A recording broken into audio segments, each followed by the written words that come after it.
our job as teachers, or any teacher, whether it's government, whether it's a school system, whether it's a business, or whether it's a parent, isn't to teach the, call it student, that that's going to happen. So if it does happen, do this.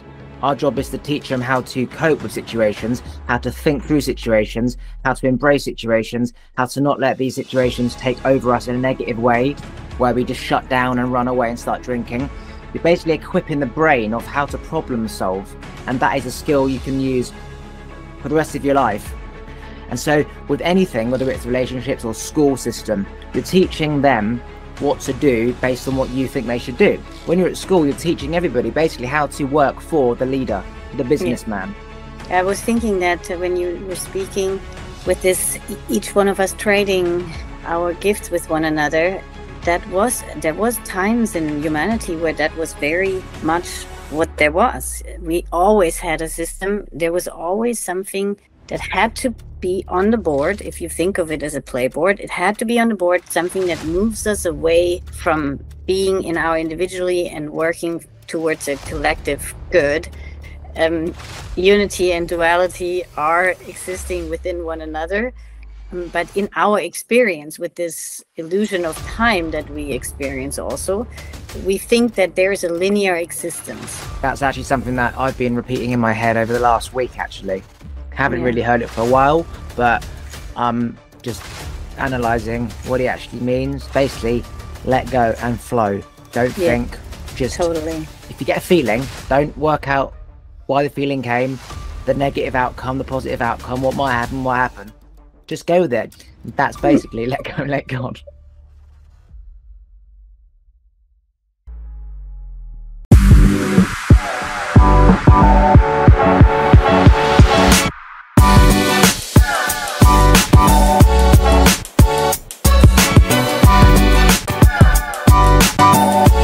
Right, so when we last spoke, I was coming out of a relationship. Now, this was never supposed to be a relationship. It was supposed to be me just flowing with another human being, enjoying their company until the one came along, whether the one exists or not. And what happened is, like most situations, the other person starts to get feelings. And I make it clear at the very beginning, I don't want marriage, mortgage, kids, and all that usual society dynamic nonsense. But naturally, they start to fall. And rather than just sort of dispersing when that happens, I just flow with it. And they wanted to have a label, and I'm like, the label doesn't change anything. Everything's exactly the same apart from the label. And if you want a label, that's great, you can have the label. And I know that label comes with things that you expect. If you go to a restaurant that's Michelin star, you expect high service, you expect cutlery polished, you expect glasses really shiny and clean, you expect high service. With a label, you expect a certain dynamic, and that's when it all went to shit. Because after that dynamic, I now became the role of a partner, and I wasn't supposed to be a partner. This was supposed to be just fun in the moment, and then it all went to shit. And more importantly, if somebody is under the influence of alcohol, as I know, it's not them. If they wouldn't say it when they're sober, then don't accept it when they're drunk. And so I came out of a relationship that I could never have been in, but the spiritual growth I learned through that, the number one thing that I learned is I've always tried to fix people. Every person I've dated, every friend that I've been with or become friend with, it becomes like this automatic, right? You're wounded, let me fix you. And it's like, it's not my job to fix you. You don't enjoy the dynamic of friendship and laughter, which friends do. You want to escape your reality and be with your friends and have a laugh to kind of bring some enjoyment out of your normal life, which is a bit shitty. Instead, I'd fix them. And then naturally, they'd sort of move themselves away from me because nobody wants to be fixed. And then you see them again and it's like, have you fixed that issue? And you feel guilty that you haven't. So you don't even want to see me anymore because you're like, oh, fuck, he's going to ask if I clean my bedroom and I fucking haven't. So I learned a huge life lesson, which is I've always tried to fix people. And this situation taught me that you may be giving good advice and good wisdom to fix yourself. But if you're not willing to put in the work yourself and you're not ready, you're wasting your time. And then when you let go, they go back to exactly where they were. And so it's not our jobs to fix people. We just be present with them and hope that they find their own way. 100%. I remember this conversation that went this way, even though we didn't even plan to go there. And then this became like this really intense personal conversation, which was wonderful. And I'm glad to hear that you made your way out of that. Yeah, it's very interesting because when we did this, I was in the midst of what you could say is like a very extremely stressful part of my life. Now I manage stress very well. I'm a leader, I run a business, so I'm used to getting shit done. If it's not working, I find a solution. If it is working, how can we expand?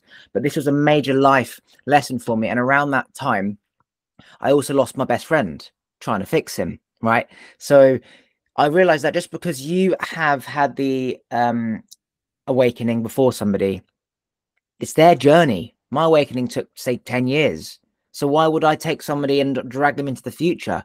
It's their journey. They had to go through the pains to get out the pain. Whereas what I was doing is I'm like, there's pain there, just move to the left. Okay, by the way, that's going to happen. And actually, that's what my dad did to me. My dad had lived my life. We're very similar. So he knew I was going to go through all the same things that he went through. So rather than me going through the journey, he'd be like, yeah, if you do that, then that's going to happen. If you do that, this is going to happen. So my whole life was me trying to just keep up with my dad's wisdom. That's what the Tourette's was. I got the Tourette's because there was too much stuff to analyze and work out based on what my dad was teaching me. When you put the shed up, don't put the nail there, because then when you put the felt on, it's going to go through the shed. Great.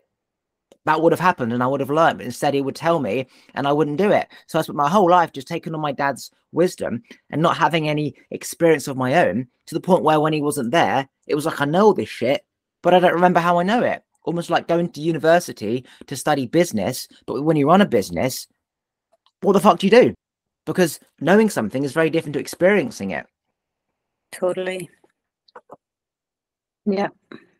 This is, I think, the biggest loss in the world right now in this in the last few generations, is that experience becomes something completely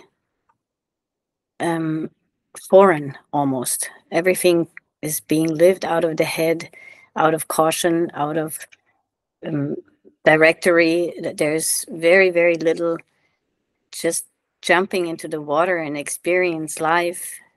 Everything is so set. Like we almost could think, wasn't it so set like 100 years ago when everything was about survival and we just came out of the war and things like that? But it's not that way. It really is now, with all of this availability of freedom that we have, and with all of the ability to develop our individual self, it's almost like everybody's too afraid to take that space, because we're so used to have much less space for each individual. It was much more collective existence. We now have a completely different time in which we all have this, as much space as we really want to have, without hurting the collective. It's actually providing so much more benefit to the collective if each individual is growing into who they really are. But that mindset is almost like it's kind of stuck in a tube. We have transitioned into something new, but the world hasn't caught up to want that, and also to be courageous enough to do that and feel supported in societies. And I mean, societies are different in different countries, but it's all really the same. We're operating in very, very old systems. School system is still a very old system. It's designed to create followers, workers.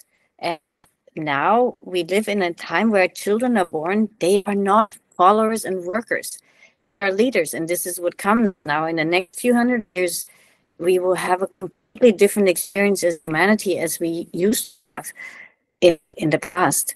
And it's a natural, and it's not something easy that's happening. It's just what's been happening. And what is continuing, it will continue to happen. So there's definitely the need to catch up with this change that we have seen. And change is fairly young, so it's not that long ago that we experienced this change like cosmically. So it's a much bigger thing than just, oh, we're going through an evolution and it's just going like this. It's actually, we went more like this, and now we made like a steep climb into something just in order to get into that, which is going to be so different, because before we went into separation, and now we're going back into unity. So you see, it's the opposite direction. So other things that have helped us to get out of the oneness or unity or whatever you want to call it, the beginning of creation, they will not help us to get back in. So we need to find new modalities, and creation has brought forth always things that would help this transition and this evolution. Now it's a matter of allowing these young people like you, and yeah, I don't know how old you are, Oliver, but 31. oh yeah, so you and even the younger ones, they come here to really take a role in creating new patterns for us as humanity, and the whole creation to go back in and not out. So but we won't give them a chance to really find themselves with what they want to do, because the system is so old in which they learn to become people, and they often stand there and they have all the education in the world, and they still don't know what to do with their life, because they haven't lived, they haven't experienced, they have just been suppressed in their need to express, which we see a lot with ADHD and all of these diagnoses. So and that is just one system. Then of course we can go to government, and we can go to corporate. It's all based on old system. We see new things coming up. Same thing with relationship. There's still this old belief in relationships that one has to take care of the other. It's usually there's usually a deal, like the man, if I take care of you financially and buy you the house and get you the kids and all of that, you make sure that I feel loved.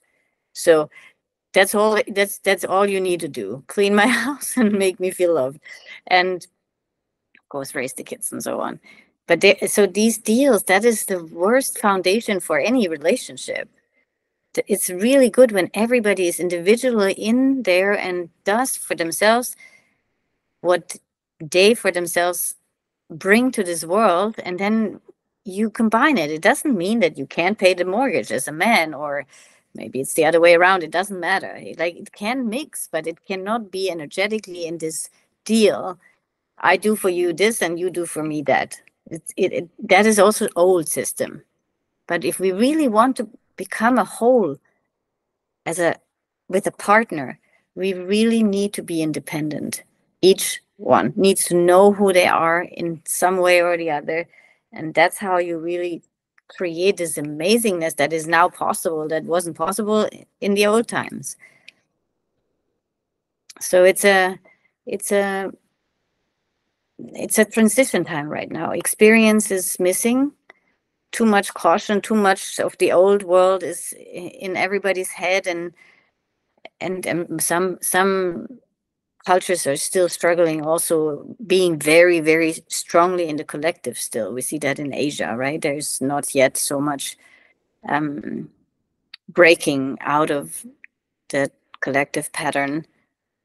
But then we have Europe and America and all of these Western world that is maybe a little bit too extreme in their need to break free from it, and you miss out either way. Like experience, just what you said, that was so well said also, that we cannot. This is the same with children. I have never prevented my children from making mistakes.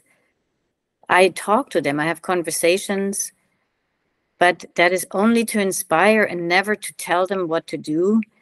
And I've seen them make mistakes. They are now almost adult. I mean, one is an adult and one is a 16-year-old. And they have made so many mistakes, and they have learned so amazingly from these mistakes. And I can see the wisdom that I have given them to let them make their experience. They use that wisdom when they fix their shit. Like whenever they get into shit, they know how to fix it. Maybe not right away, because who knows how to fix their shit always right away. But I can see it in their progress. I'm not jumping in. It's the hardest thing sometimes to not, to not want to, come on, let me just quickly do it. I tell you what to do so you can be better. No, this is not right. Not with children, not with partners, not with friends, not with anybody. We all do it. It's not a seldom thing that we have this notion to give what we have in order to help somebody to move along. It's a natural thing of an empath. So, and there's a lot of empathetic people in this world, but we have to absolutely come back to a place of, hey, I can see that you can do this on your own, and let me be here for you when you really need me. Maybe I can provide space of friendship in the best possible way, but it doesn't have to be advice, right? So just like you said, it can be laughter in the space of easiness and acceptance and love and all of those things that can move somebody along. Good times. So the most powerful thing I got from that is, and it sums up everything, is that our job as teachers, or any teacher, whether it's government, whether it's a school system, whether it's a business, or whether it's a parent, isn't to teach the, call it student, that that's going to happen. So if that does happen, do this. Our job is to teach them how to cope with situations, how to think through situations, how to embrace situations, how to not let these situations take over us in a negative way, where we just shut down and run away and start drinking. You're basically equipping the brain of how to problem solve. And that is a skill you can use for the rest of your life, wherever you are, whoever you're with. And instead, what we do these days is we teach them that this has to happen, or this is going to happen, and here's what you need to do. So when the brain's following, it's not building neurons to lead. There's no connections. Every time you move forward, like a dog, my dog always has a little piss every like 5 meters. He's basically creating a trail back to his den, right? It's an instinctive thing that dogs do. They always whittle so they can follow themselves back. But there's no trail. If you're basically leading your dog and we're going on this walk at this time here, the dog's like, well, I'm just following you. I don't know where we're going, where we came from. I just got in the car, now I'm here. And so with anything, whether it's relationships or school system, you're teaching them what to do based on what you think they should do. When you're at school, you're teaching everybody basically how to work for the leader, for the businessman. We go to school, we learn accountancy, we learn lawyer, to work for the establishment, for them. But what's happening is that now there's too many people working for the establishment. There's not enough roles. And so now we're going back within. It's like, well, back in the day as pack leaders, we'd increase our survival by sticking together for food. So one person lead, we don't need to all lead. Now there's so much food. It's like, well, I don't need you to lead. I've got food. What does that mean? I've got my own little business. I now can do my own little thing where I am with my surrounding people to make enough money to live. I don't need to work for a boss. So therefore, we just become localized people, just trading with each other. And I predicted this 5 years ago, that everything's just going to become equal value rate. So there's going to be no money for tantra, money for massage, money for therapy. It's just, you're a therapist, I'm a masseuse, let's trade services. You teach tantra, you know how to teach Chinese language. I want to learn Chinese, let's trade. So there's no currency. If there's no currency, there's no need for banks.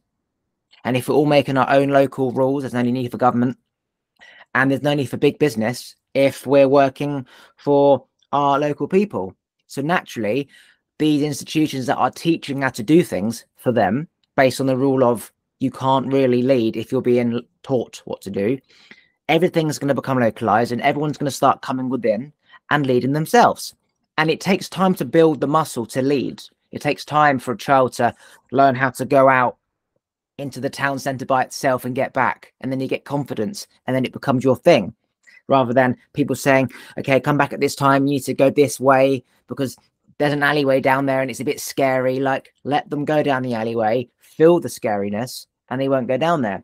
And the most amazing thing you said is, any job as a wisdom teacher, whether it's Jesus or monk or Buddha, is like teach the wisdom behind what we see. And essentially it's just become whole, embrace yourself, go with feeling, look after other people, this too shall pass. And if you apply these rules with anything, then you can do anything. And I think a lot of reason why people have anxiety these days is because naturally they've got this leadership within them saying, I need to do it this way, or I want to do this thing this way. And then you've got the boss or governments or friends saying, no, do this based on what they would do. And you're two different people. Just because it was right for you doesn't mean it's right for me. But then again, we just follow, and now we create anxiety because our outside is not reflecting the inside. And then we start to feel sick. And then we start to numb that sickness and feeling with alcohol and drugs and everything, and watching TV and porn and shit like that. And it's a big mess, but you're right. There is too much now. It's like having loads of trees in a forest. There was the big oak trees. And on the earth, there's little small ones. Big trees getting a bit tall, starting to lopside. And all these small trees are just there. When the big tree falls, all the small trees will eat off the big tree as it goes into the earth. And now you've got all these little small trees and no big tree. What does that mean? Governments will start to just collapse. Big banking systems will start to collapse, especially with crypto. Schools, why do we need schools anymore? Because the things that we teach in schools, no one does. We can teach each other how to do crypto, how to create AI, how to do a podcast, how to paint in the garden, how to teach Reiki and heal people with energy. That's the new shit that we're going to be learning. And schools aren't teaching that. So schools don't exist. And then we just go back to who we were back in the day. Local tribes trading with each other. And that's it. Yeah, it's even a little, I was thinking that when you were speaking with this, each one of us trading our gifts with one another, there was times in humanity where that was very much what there was. We always had a system. There was always something that had to be on the board. If you think of it as a playboard, it had to be on the board, something that moves us away from this being in our individually and working towards a collective good, because we could not make experience of separation if we are in a field of unity. So of course everything is simultaneous if we want to go there and really fuck the mind a little bit. Unity and duality are existing within one another. But in our experience with this illusion of time that we experience also, we think that there is a linear existence. And so, of course, there is no linear existence. If you look from the outside in, it's just it's something that plays out simultaneously all the time. And if you are too far in that experience of unity, you will not experience individuality and expression of self. That is only possible in separation, so in a dual existence. And if you are too far in the dual existence and too far removed from the unity, yes, then you can make a lot of experience, but it will not allow this greater good self-development and all of that stuff. So it's always the creation always wants to come back into balance. Every single thing in existence strives for balance.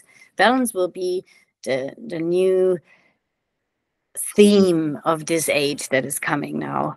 And because that's where we are, we're striving for this balancing out unity and duality within one another until eventually it all will come back to unity, and then it will all bloom into duality again. And it really is kind of a blooming. If you we think of creation, how it happens, it's almost like a blooming effect. When you have ever seen on a photographic, how do you say that in English? Like when something is magnified, like a flower bud when it opens, and there's these, like in a video where something long is made visible, shorter. I don't know how to say that in time lapse. Time lapse, yes. So that there you can see how creation is coming out, and then it's like falling into non-existence again, and then it comes back into existence. And so this blooming effect, if we can find this inside of us, because this happens with our cells all the time, like physically and energetically, this happens within us also all the time. It's just that we're not aware of this process, but that is creation happening all the time. It's like dying and rebirthing, and dying and rebirthing, or like existing and non-existence. It's always simultaneously there, and that is beautiful. And what happened in this very extreme dual existence that we experienced over the last very long, we have forgotten that everything that dies comes back. And so we're holding on for dear life in so many structures and concepts and belief systems, and big trees. We're looking up to the trees and we see them dying. I had this conversation with a friend. We walked to the forest and he said, "Can you see how the forest is suffering and how the trees are dying?" And I'm like, "I don't know. Look around you. Like everything is full with new trees on the ground."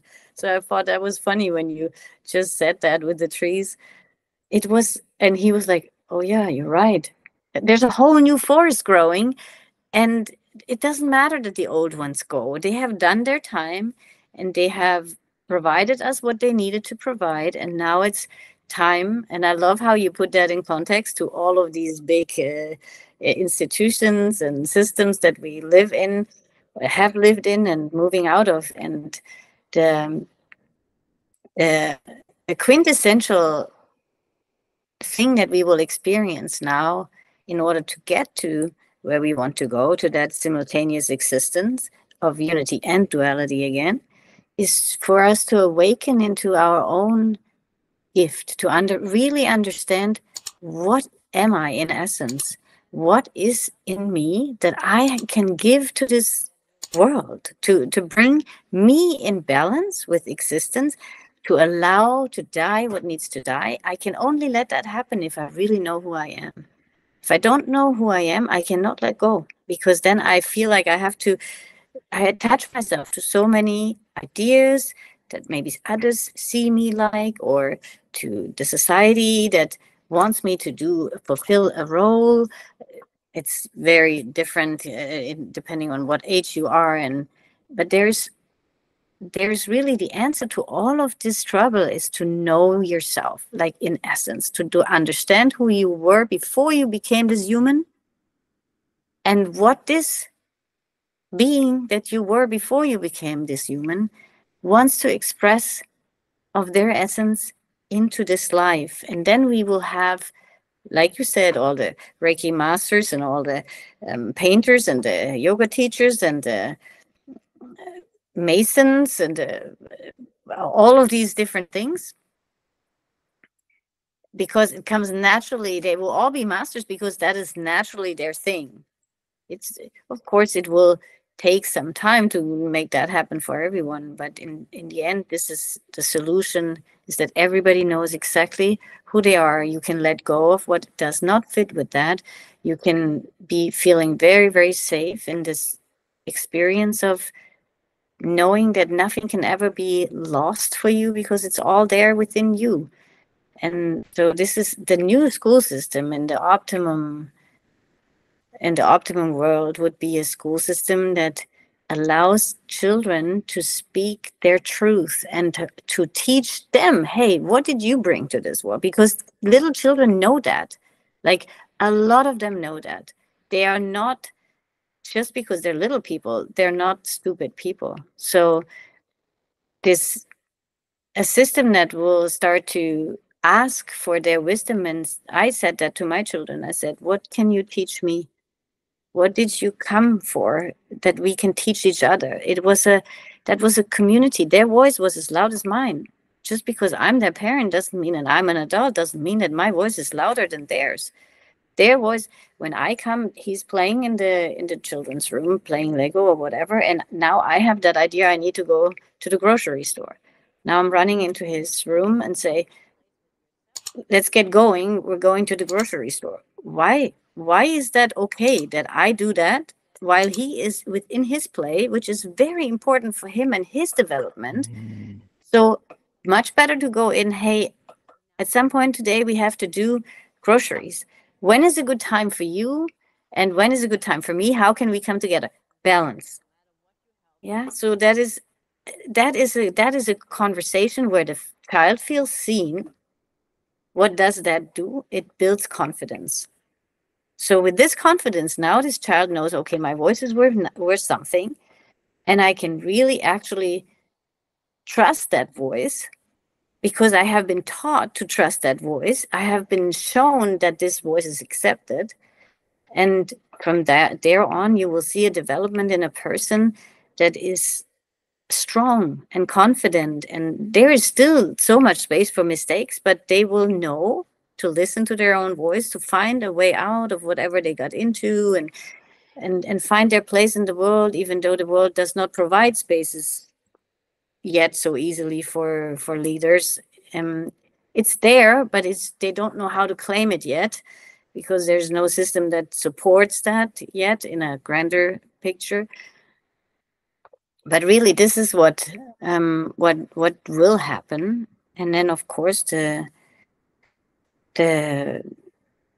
best thing to do for parents is to learn who they are, so they can raise children with this way. Because if you don't know who you are, how do you expect to know who your child is? So it's a very, very wonderful evolution that we will see in the next. Like I run a training for people to know their essence and how to manifest that into life. This is depending on, if you're a 17-year-old, you have a different outcome of this year that you're with me than a 60-year-old that is, because you are in the beginning of a career. When you're 60, you're going more into a wise woman state. Like if I'm talking about women, there's a lot of women in my trainings. There's to see that beauty unfold in their lives, no matter what comes from that, to know their essence and to build that essence, to let that bloom into life in whichever way. That is one of the most beautiful things that I can watch. And for them too, it's some of these people have never really believed in themselves in a way that they really thought, I can do this. There's a place for me in this world. The place for every one of us in this world is within ourselves. And to know that and to bring that forth, that is creation's greatest wish and power, is to bring forth what truly you are. And that, to see that, is one of the most beautiful things. Like, I'm so excited that that is the work that I can do. This is what I came here for, is to remind everybody of who they really are and help them to unfold that, show them ways how that can be done and how to empower themselves within their own truth. And every single time I do this, I'm so confirmed when I see the development that comes from that and the empowerment in the individual that comes from that. And I can't wait for more people to awaken into this job. And there's already so many, of course, but it's not mainstream yet. To do this work, to help, especially as a parent, to help find, for your child to find who it really is through experience and living life. Because really, at the end, Oliver, the whole purpose of life is to live. That's it. There is no big purpose. I have to save the world or something like this. No, the whole purpose of life is to live. And to live is not to hold back life, to be so constrained and then numb. Like you said, that is a big thing, of course, because how can you bear that sadness of having not lived life, having not expressed what you really are, have not been in balance? That is so much pain, so you have to numb. Alcohol, sex, drugs, gaming, you name it. It's all the same. Anything you want to promote or plug before we finish it? What is it that you just asked? Anything you want to promote or plug? Plug? What is that? I don't know. Websites or social media or whatever. Okay. Well, everybody who wants to be in contact with me can reach me on Instagram. It's Cru Essence, CRU, and then Essence, ESSENCE, all together. And the website is cru-essence.com. And if you had one day left to live on the planet, what is the one last thing that you would tell everyone?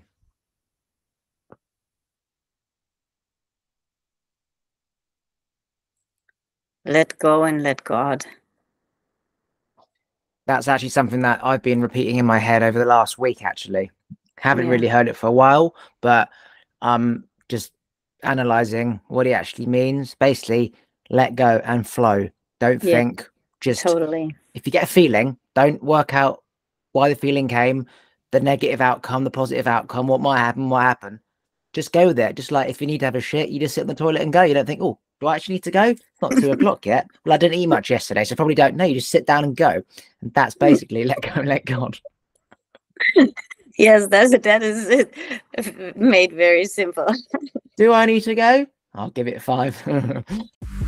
Thanks for listening. If you like this episode, please remember to subscribe, turn the bell notifications on, like the episode, and comment below. And if you want to follow me on Instagram, it's YesKingOliver. Take a look at the other videos to your side.